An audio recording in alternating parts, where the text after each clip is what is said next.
Nagsimula ang pelikula kay Frank Leon, na nagtatrabaho sa isang talyer bilang taga-ayos ng mga sasakyan. Siya ay isang mahusay na mekaniko at mahal niya ang lahat ng kanyang mga ginagawa.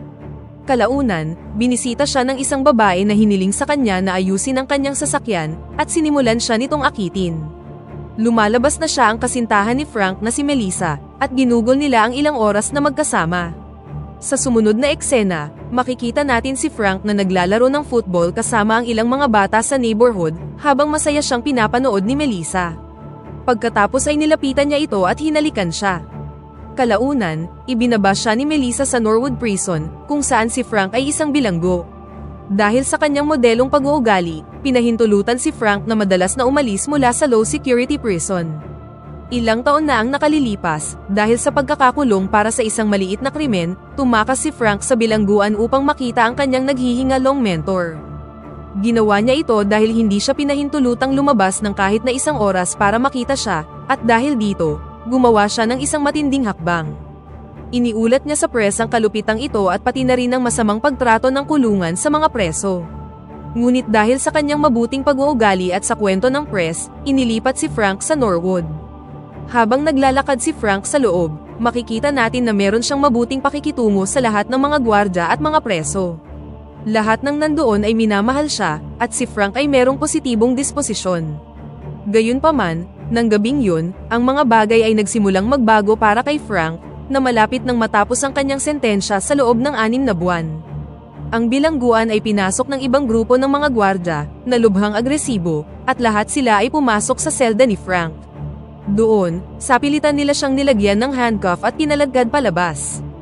Ipinaalam sa kanya ng mga gwardya na ililipat siya sa ibang bilangguan, at nang magprotesta si Frank tungkol sa hindi pagsabi ng anuman tungkol dito, sumagot lang ang mga lalaki na ganito ang kanilang ginagawa.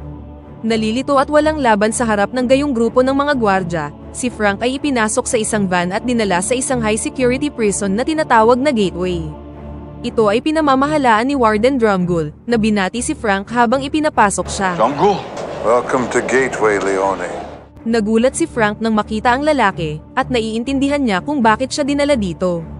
Nabunyag na si Drumgoole ang warden na hindi pinahintulutan si Frank na makita ang kanyang mentor, na nag-joke kay Frank na tumakas noon. Malinaw na dinala siya dito ni Drumgoole para maghiganti, at si Frank ay dinala na sa kanyang selda, kung saan ibinigay sa kanya ni Captain Meisner ang mahihigpit na patakaran. Galit na pumasok si Frank sa kanyang selda, at hindi nagtagal ay dinala muli siya upang makipagkita sa warden. Habang magkaharap ang dalawa, ikinwento ni Drumgoole kung paano niya hinintay ang araw na ito sa loob ng mahabang panahon. Mula nang makalabas si Frank sa kanyang kulungan, kinailangang harapin ni Drumgoole ang galit ng madla. Dahil sa nangyaring pagtakas, ang dati niyang malinis na reputasyon ay nasira. Ang masama pa, na-demote siya at inilipat sa Gateway. Habang nangyayari ang lahat ng ito, si Frank ay pinuri na parabang siya ay isang pambansang bayani, kaya sinisi ni Drumgoole si Frank sa pagbagsak ng kanyang career at reputasyon. Nang marinig ito, nainis si Frank at sumagot na kung anuman ang pinagdadaanan ngayon ni Drumgoole, ito ay dahil sa sarili niyang mga aksyon. Kung pinahintulutan niya si Frank ng kahit isang oras para bisitahin ang kanyang mentor, hindi gagawin ni Frank ang kanyang ginawa. Sinabi ni Drumgoole na si Frank ang lumabag sa batas, ngunit siya ang nagdusa para dito. Pinaalam ni Frank na nagdusa din siya, nang masentensyahan siya ng dagdag na 5 taon sa kulungan, ngunit sinagot ito ni Drumgoole sa pamamagitan ng pagsabing hindi pa tapos ang paghihirap ni Frank. Pagkatapos nito, ipinadala niya si Frank para sa isang dalousing na ginagawa sa mga bagong saltang preso. Doon, hinubaran siya ng mga gwardya, at pagkatapos ay inutusang pumasok na sa chamber. Pinaalam sa kanya ng mga gwardya na mapupuno ng gas ang silid, at kailangan niyang pigilang ang kanyang hininga sa loob ng 30 segundo, dahil ang gas ay masyadong mapanganib kapag nalanghap. Ngunit nang natapos na ang proseso, namagitan si Drumgoole at hinayaan ang gas na manatili pa ng mas mahabang panahon, dahilan para umubo si Frank at mahirapang huminga. Kinabukasan, pumunta si Frank sa prison yard at nakilala ang ilan pang mga bilanggo. Ang isa sa mga preso ay ang bully ng prison yard at posibleng sinabihan ng warden na gawing malaimpyerno ang buhay ni Frank sa loob.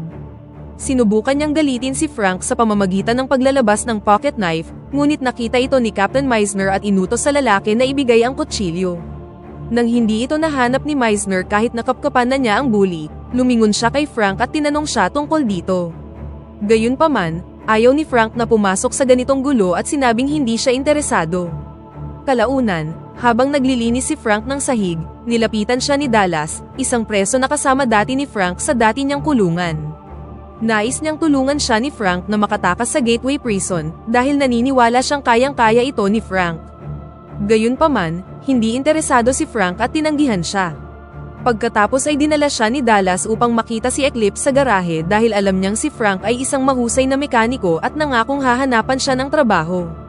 Gayunpaman, ayaw ni Eclipse ng gulo at walang tiwala kay Frank. Kalaunan, kinausap ni Melissa ang mga gwardya sa reception area. Gusto niyang makita si Frank, ngunit sinabi ng bantay na hindi niya ito magagawa dahil siya ngayon ay nasa pangkalahatang populasyon. Hindi nagtagal, dumating si Meisner at sinabi sa kanya na ayos lang si Frank. Tinanong ni Melissa kung bakit na-transfer si Frank, na sinagot naman ni Meisner na isa lamang itong routine transfer.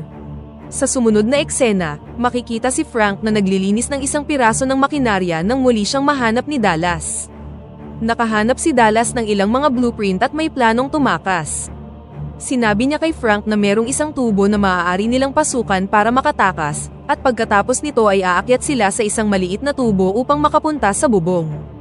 Gayunpaman, ibinasura ni Frank ang plano dahil ang tubo na iminungkahi ni Dallas na gagapangan nila ay sobrang init na kayang prituhin sila. Sa panahon ng tanghalian, nakita ni Frank ang isang batang preso na nakaupo ng mag-isa, at sumama sa kanya si Dallas. Kilala ang lalaki sa pangalang First Base, na sinabi kay Dallas na ayaw niyang maging bahagi ng kanilang grupo. Sa panahong yun, nakita nila ang isang inmate na sinaksak ang isang preso gamit ang kutsilyo, at lumayo na parang wala lang nangyari. Sinabi ni Frank kay First Base na ang tanging paraan para makaligtas sa kulungang ito ay ang magtulungan sila. Isang araw, sina Frank at First Base ay tumatambay sa prison yard, nang hamunin sila na maglaro ng football kasama si Chink at ang kanyang mga kaibigan. Sa laro, si Frank ay trinato ng bayolente, ngunit ipinakita niya pa din na isa siyang mahusay na manlalaro. Habang pinapanood ang larong ito, nagalit si Eclipse nang makitang pinagtutulungan nila si Frank, kaya kalaunan ay sumali na rin siya sa laro. Nanalo silang dalawa laban sa ibang preso, at hindi nagtagal ay sumiklab ang isang away, na agad namang inawat ng mga gwardya. Dahil sa nangyari, nakuha ni Frank ang respeto ni Eclipse at inanyayahan siyang magtrabaho sa garahe.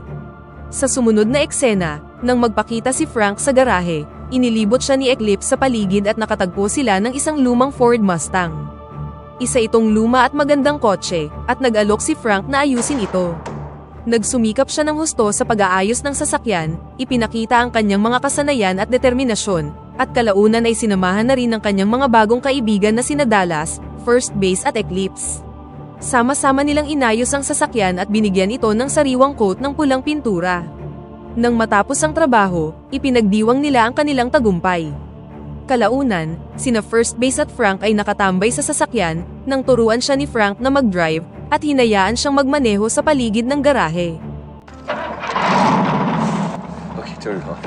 Gayunpaman, hindi pinatay ni First Base ang makina, at nagmaneho siya palayo at palabas ng garahe papunta sa prison yard. Sa huli, napatigil siya ng mga gwardya at hinila palabas, ngunit si Frank ang napatrouble, dahil gusto lang ni Drumgold ng anumang dahilan para bugbugin ang kawawang lalaki. Pagkatapos nito, pinanood ni Drumgold kay Frank at sa kanyang mga kaibigan habang sinisira ng ibang mga bilanggo ang sasakyan. Kalaunan, dinala si Frank sa solitary confinement at pinahirapan ng ilang araw. Trinato nila siya na parang isang hayop at pagkatapos ay binugbog ng mga gwardya. Nang malaman kung ano ang nangyayari, nagalit si Captain Meisner at pinagalitan ang mga gwardya. Nang maawa sa bugbog sarado niyang katawan, hinayaan na niyang makalabas si Frank at humingi pa ng tawad sa kanya. Pagkatapos ay dinala niya si Frank sa kanyang selda, at binigay din sa kanya ang mga sulat ni Melissa. Ang mga liham ay hindi ibinigay sa kanya ayon sa utos ng warden, ngunit naramdaman ni Meisner na hindi ito patas at palihim itong kinuha para dalhin ang mga ito sa ating bida. Nang bumisita si Frank sa garahe kinabukasan, nagalit ang kanyang mga kaibigan sa ngalan niya. Ngunit sinabihan sila ni Frank na okay lang ito, dahil matatapos na ang kanyang sentensya sa loob ng 21 araw, at kaya niyang lampasan ang anumang ibato sa kanya ni Drumgold hanggang sa araw na yun. Lingid sa kaalaman niya, may ibang plano si Drumgold kung saan gusto niyang gumawa ng excuse para mas mapatrouble si Frank para ma-extend niya ang kanyang sentensya. Para gawin ito, pinahintulutan niya ang bilanggo na si Chink at ang kanyang mga bully na kaibigan na patayin si first base sa gym.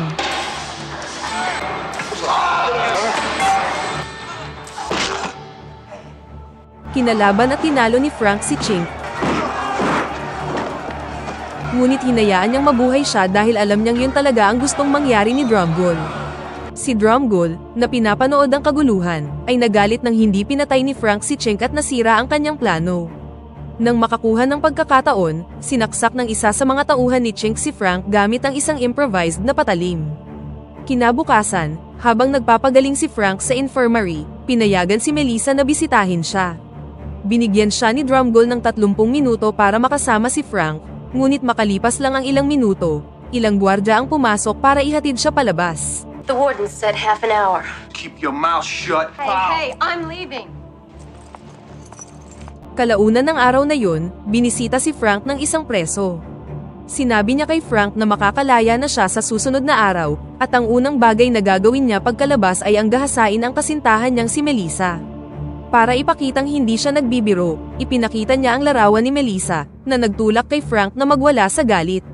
Pagkatapos ay umalis na ang preso, at si Frank naman ay tumawag ng isang gwardya upang hayaan siyang gumawa ng phone call, ngunit tinanggihan nila ang kanyang pakiusap. Dahil wala ng ibang choice, pumunta siya kay Dallas at hiniling sa kanya na tulungan siyang makatakas. Noong una, pinayuhan siya ni Dallas na hindi niya dapat ito gawin dahil 6 na araw na lang ang natitira sa kanyang sentensya, ngunit tumugon lang si Frank na hindi na siya pwedeng maghintay ng ganoon katagal. Kalaunan, sumang-ayon na din si Dallas at gumawa sila ng isang plano. Nang gabing yun, pinatumba ni Frank ang isang gwardya at tumakbo palabas ng selda, na sinundan naman ni Dallas. Pagkatapos ay gumapang sila sa isang makitid na espasyo at kalaunan ay nakarating sa isang sangangdaan. Inisip ni Frank na dapat silang tumakbo sa isang panig, ngunit iginiit ni Dallas na pumunta sila sa kabila. Gayunpaman, nabunyag na dinala lang ni Dallas si Frank sa isang dead end, kung saan naghihintay si Drumgold at ang kanyang mga tauhan. Labis na natuwa ang sadistang warden, dahil ngayon ay maaari na niyang bigyan si Frank ng 10 taon pang sentensya, para sa pagtatangkang tumakas sa pangalawang pagkakataon. I'm sorry, man. You were my ticket out of here. Lumalabas na siya ang gumawa ng plano para maniwala si Frank na nasa panganib ang kanyang kasintahan. Si Dallas, na trinaydor si Frank, ay hiningi ang ipinangako sa kanyang gantimpala kung saan makakalaya na siya sa kanyang habang buhay na sentensya, ngunit tinanggihan ito ni Drumgold at sinabing ginamit niya lang siya. Pagkatapos ay inutusan niya ang kanyang mga sadistang gwardya na bugbugin siya at ipinatapon sa isang pool ng tubig. Pagkaalis ni Drumgold, sinimulan ng bugbugin ng mga gwardya si Frank. Ngunit nanlaban ito at tinalo silang lahat. Pagkatapos ay iniligtas niya si Dallas, na humingi ng tawad sa kanya, nang ang isa sa mga gwardyang nahulog sa tubig ay biglang sinunggaban si Frank. Para iligtas ang buhay ni Frank, inilagay ni Dallas ang wire sa may tubig. Put it down, Dallas. Oh, yeah? What are you trying to scare me? Dahilan para makuryente ang kanyang sarili at pati na rin ang gwardya. Nang nagsimulang tumakbo si Frank, inisip ng security na tumatakas siya mula sa bilangguan at sinimulan siyang hanapin sa labas. Ngunit sa halip na tumakas, pumunta si Frank sa opisina ni Drumgold, kinaladkad siya sa execution chamber at itinali siya sa electric chair. Pagkatapos ay inactivate niya ang generator at sinecure ang kanyang kamay sa may switch. Sinabi ni Frank na kapag nabaril siya, ang kanyang kamay ay magtitrip sa switch at makukuryente ang warden. Hindi nagtagal, pumasok na ang mga gwardya sa execution viewing room, na humantong sa isang standoff. Sa harap ni Captain Meisner, tinakot ni Frank si Drumgold na aminin ang kanyang buong masamang plano. Sa ilalim ng banta ng pagbitay, sa huli ay umamin na ang warden sa kanyang balak na pahabain pa ang oras ng pagkakakulong ni Frank. Everything that he said was true. Pagkatapos ay hinila ni Frank ang switch, ngunit wala namang nangyari. Inihayag ni Frank na tinanggal niya ang fuse ng generator, at gusto niya lang paaminin si Drumgold sa kanyang mga kasalanan. Pagkatapos ay hinuli na ni Meisner si Frank, ngunit dinala rin nila si Drumgold sa kustodiya, sa kabila ng pag-insist ng warden na nagbibiro lang siya. Bagamat nagbanta si Drumgold ng paghihiganti laban kay Meisner para sa pag-aresto, nanindigan ng kapitan laban sa warden.